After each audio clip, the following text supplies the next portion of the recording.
Hello viewers, আসসালামু আলাইকুম। কি অবস্থা সবার? সকলের পছন্দের একটি খাবার আমসত্ত্ব। আর আজকে আমি আমসত্ত্ব তৈরি করে দেখাবো। আর আমসত্ত্ব তৈরি করার জন্য আমি এখানে দুটি বড় সাইজের আম নিয়েছি। আমি এখানে একটি কাঁচা আর একটি পাকা আম নিয়েছি। একটি কাঁচা আর একটি পাকা আম নিলে আমসত্ত্বটা দেখতে অনেক ভালো হয়, এক্সট্রা কোনো ফুড কালারের প্রয়োজন হয় না। এবার আমগুলোর খোসা ছাড়িয়ে নেব। আমি আমগুলোকে খুব ভালোভাবে ধুয়ে নিয়েছি এবং একটি ভেজিটেবল পিলারের সাহায্যে আমগুলোর খোসা ছাড়িয়ে নিচ্ছি।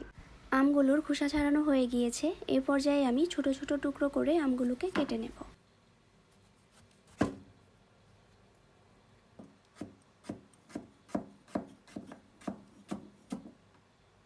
ছোট ছোট টুকরো করে আমি আমগুলো কেটে নিয়েছি। এবার এগুলোকে সিদ্ধ করতে হবে।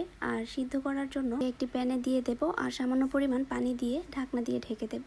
আমগুলোতে বেশি পানি দিতে যাবেন না, যতটুকু পানি দিলে আমগুলো কিছুটা ডুবে থাকবে ওই রকম পানি দিলেই হবে। আমি ঢাকনা খুলে খুলে একটু পরপর উল্টে পাল্টে দেব, যেন নিচের আমগুলো এবং উপরের আমগুলো ভালোভাবে সিদ্ধ হয়।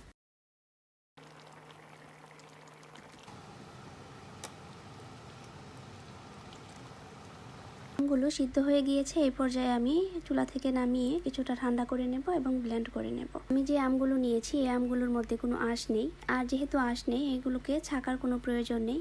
আমের এই পিউরিটাকে আমি একটি প্যানে নিয়ে নিয়েছি। এবার আমি এর মধ্যে দিয়ে দেব হাফ কাপ চিনি। চুলার আঁচ মিডিয়ামে রেখে আমের পিউরির সাথে চিনিটাকে আমি খুব ভালোভাবে মিশিয়ে নেব।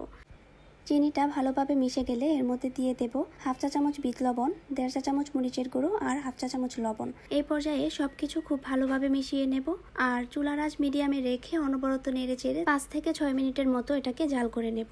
5 থেকে 6 মিনিট জাল করলে এটা কিছুটা ঘন হয়ে যাবে।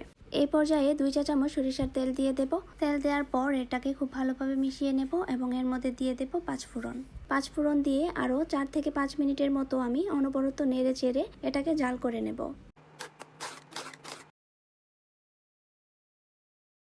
এভাবে 4 থেকে 5 মিনিট জাল করার পর এটা অনেকটা ঘন হয়ে যাবে। দেখতেই পাচ্ছেন কতটা ঘন হয়ে গিয়েছে। চেষ্টা করবেন আমের এই পিউরিটাকে একটু সময় নিয়ে ঘন করে নেয়ার, ফলে একদিন রোদে দিলেই আমসত্ত্বটি তৈরি হয়ে যাবে। এই পর্যায়ে আমি চুলার আঁচ অফ করে দেব এবং প্লেটের মধ্যে ছড়িয়ে দেব। আমি দুটি প্লেটের মধ্যে ছড়িয়ে দিয়েছি আর একদিনের জন্য রোদে রেখে দিয়েছি। এক পাশ খুব ভালোভাবে রোদে শুকানোর পর আমসত্ত্বটাকে উল্টে দিবেন, যেন দুপাশই খুব ভালোভাবে শুকিয়ে যায়। আমার একদিনের রোদেই আমসত্ত্বটা তৈরি হয়ে গিয়েছে। রোদে শুকাতে দিয়ে একদিনেই আমি অনেকটুকু খেয়ে ফেলেছি। এবার আমি আপনাদেরকে দেখিয়ে দিচ্ছি আমার আমসত্ত্বগুলো কেমন হয়েছে। দেখেই বুঝতে পারছেন কতটা সুন্দর আর পারফেক্ট হয়েছে। এবার আমি একটি ছুরির সাহায্যে ছোট ছোট টুকরো করে কেটে নেব। আপনারা আপনাদের পছন্দ মতো কেটে নেবেন। আর এই আমসত্ত্বগুলো কিন্তু অনেক দিন পর্যন্ত সংরক্ষণ করা যায়। আপনারা ছোট ছোট টুকরো করে কেটে একটি এয়ারটাইট বক্সের মধ্যে ফ্রিজে রেখে দিতে পারেন। এভাবে প্রায় 1 বছর পর্যন্ত এই আমসত্ত্বগুলোকে আপনারা সংরক্ষণ করতে পারবেন।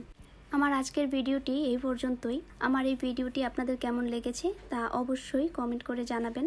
আর আমার এই ভিডিওটি যদি ভালো লেগে থাকে তাহলে শেয়ার করে দেবেন। সবাই সুস্থ থাকবেন, ভালো থাকবেন। আল্লাহ হাফেজ।